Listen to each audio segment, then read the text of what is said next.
आज हम कक्षा 11 के आज़ादी के बाद का स्वर्णिम भारत भाग 1 का चैप्टर नंबर 1 के जो पार्ट 2 है वो देखेंगे। चैप्टर नंबर 1 का पार्ट 2।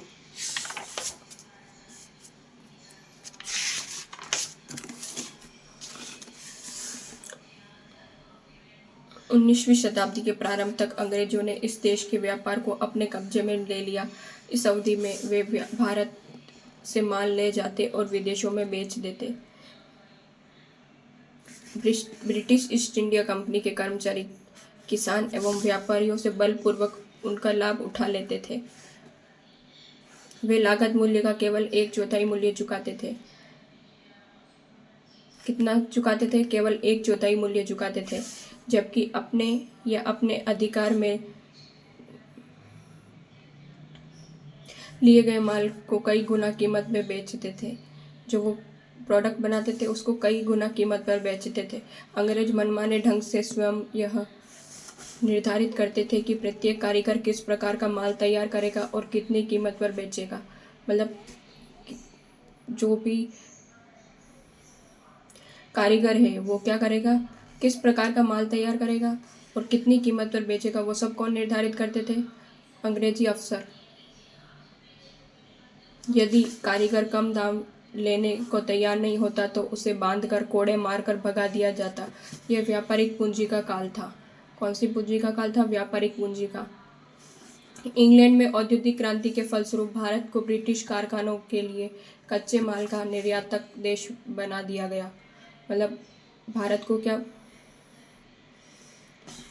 बना दिया गया था? कच्चे माल का निर्यातक बना दिया गया था। वहां के कारखानों में निर्मित माल को भारत की मंडियों में खपाया जाने लगा। मतलब क्या किया जाने लगा? वहाँ के कारखानों में निर्मित माल को भारत की मंडियों में खपाया जाने लगा। जो भी अंग्रेजी अफसर जो भी कारखानों में जो भी माल बनाते थे वो क्या करते थे? भारतीय मंडियों में बेच देते थे। औद्योगिक पूंजी के इस दौर में भारत में निर्मित वस्तुओं पर ब्रिटेन में भारी चूंगी वसूली जाती थी।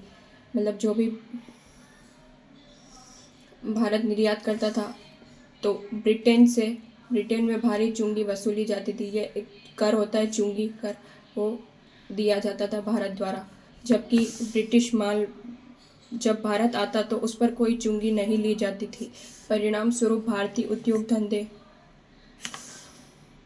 एक योजना के तहत नष्ट कर दिए गए। अब भारत ब्रिटिश माल पर निर्भर हो गया। लोहा घलाने की देशी उद्योग नष्ट कर दिए गए तथा उनके स्थान पर सस्ता आयातित लोहा व इस्पात बाजार में आने लगा। भारत को इंग्लैंड का एक उपनिवेश बना दिया गया।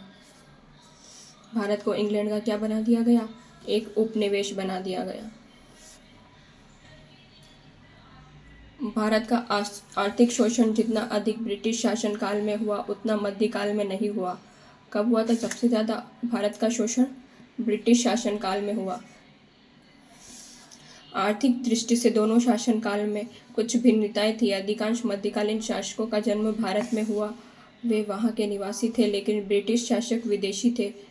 ब्रिटिश शासक कौन थे? विदेशी थे। विदेशी ही बने रहे। मध्यकालीन शासकों द्वारा अर्जित धन को देश में ही निवेश किया गया था। मध्यकाल में क्या हुआ था?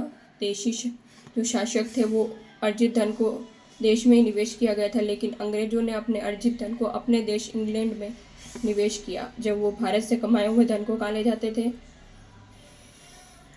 इंग्लैंड में। आर.सी. दत्त ने अपनी पुस्तक भारत का इतिहास में धन निकास के बारे में उल्लेख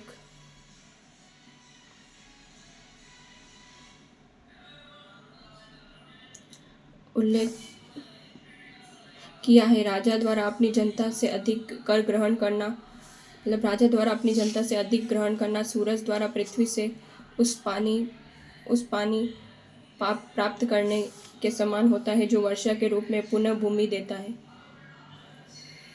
सूरज द्वारा पृथ्वी से उस पानी को प्राप्त करने के समान होता है जो वर्षा के रूप में पुनः भूमि देता है। परंतु यहाँ तो सूरज पानी भारत से ग्रहण करता है। मतलब पानी कहाँ से ग्रहण करता है? भारत से ग्रहण करता है। वर्षा केवल इंग्लैंड में करता है। सूरज पानी तो भारत से ग्रहण करता है, लेकिन वर्षा कहाँ करता है? इंग्लैंड में करता है। भारत, जो मध्यकाल में एक समृद्ध राष्ट्र था, उसे ब्रिटिश युग में एक निर्धन राष्ट्र बना दिया गया। कैसा निर्धन? यह सत्य है कि मध्यकाल में कुछ विदेशी आक्रमणकारियों ने, जैसे महमूद गजनवी, तैमूर, नादिर शाह आदि, भारत से धन संपदा लूट कर ले गए, परंतु देशवासियों ने उनके जाने के बाद अपने परिश्रम और लगन से देश की आर्थिक स्थिति को ठीक कर लिया। लेकिन ब्रिटिश शासकों ने ऐसी आर्थिक नीतियां अपनाई जिससे आर्थिक व्यवस्था दिनों दिन जर्जर होती चली गई।